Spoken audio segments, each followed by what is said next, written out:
A man visited a memorial of crosses in Sutherland Springs, Texas, last week. Todd Heisler, New York Times. Sutherland Springs, Texas. Here in rural Texas, the hay, baled and rolled, waits for winter.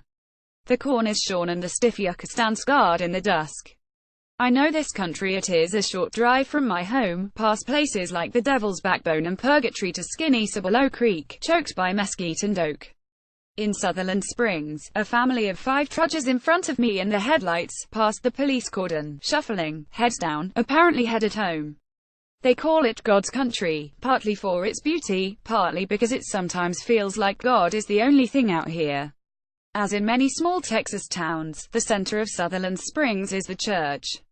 And if anything stands out about the worst mass murder in the history of Texas, which took place here last Sunday, killing 26 and wounding at least 20, it is this: a simple, white wooden sanctuary with a peaked roof, next to an unkempt field by a lonesome 2-lane road. Now they are going to tear it down, bulldozing it from the South Texas plain, as if doing so could remove the sacrilege of killing defenseless people during a Sunday sermon.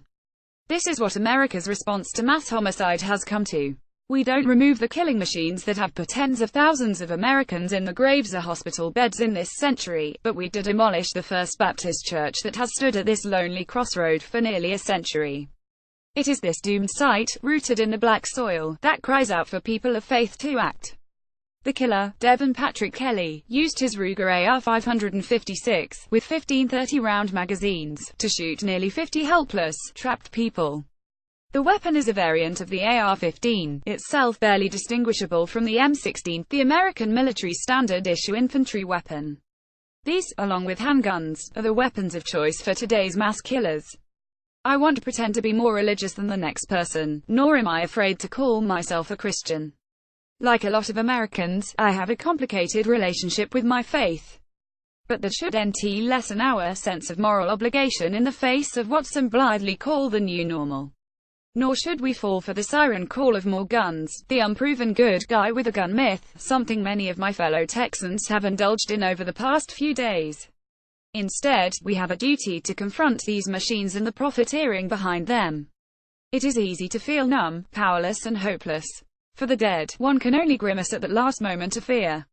For the survivors and their beloved, a harsh sentence awaits. First, there is the trauma, like an amputation, something C.S. Lewis wrote about after the death of his wife Joy Davidman, in 1960. No one ever told me that grief felt so like fear. I am not afraid, but the sensation is like being afraid, Lewis, a Catholic, wrote in the slender and tortured memoir A Grief Observed. The same fluttering in the stomach, the same restlessness, the yawning. I keep on swallowing. When traumatic death strikes, the most common question is, why? The second most common question is invariably, where was God? But the last and most troubling of all is, what does God want? It is the same cry that Jesus let out from the cross as darkness spread across the land. My God, why have you forsaken me? Won't pretend to know the mind of God, so all I can offer is a simple guess at what he would say: stop the killing. Of course, killing will never end, completely. We are imperfect creatures of free will, prone to sin, the absence of good, as well as beauty. But that is categorically different from allowing the proliferation of machines solely designed to kill large numbers of people quickly, machines that bear no more semblance to a rifle than a nuclear weapon does to a firework. And the sin of omission, doing nothing, is nearly as bad as the murder itself. In recent years, time after time, the AR-15 or one of its close cousins has played the starring role in an American mass shooting. In Las Vegas, it shared a macabre double billing with the semi-automatic version of the Russian AK-47. Chattanooga, Orlando, San Bernardino, Aurora. These two and the like are nearly always there. And there is a reason. Because of the weapon's quasi-military design, even an unskilled hand can pull the trigger 40 times in a minute. A typical hunting rifle will hold several rounds. A typical AR-15 magazine holds 30. There are at least 5 million AR-15 type weapons in this nation alone. Sturm, Ruger Company, the Connecticut company that made the weapon used here, reported $664 million in net sales last year. Here in Texas, the politicians have come and gone, visiting Sutherland Springs on a raw, rainy Wednesday night, making empty calls for prayers and excuses for inaction, as when Vice President Mike Pence awkwardly intoned, words fail when saints and heroes fall. Indeed, they do. The words, bereft of real meaning, just blow away into the cold north wind. He appears to forget his purportedly deep religiosity. Christianity demands action. It insists on the protection of the innocent. In the 13th century, St.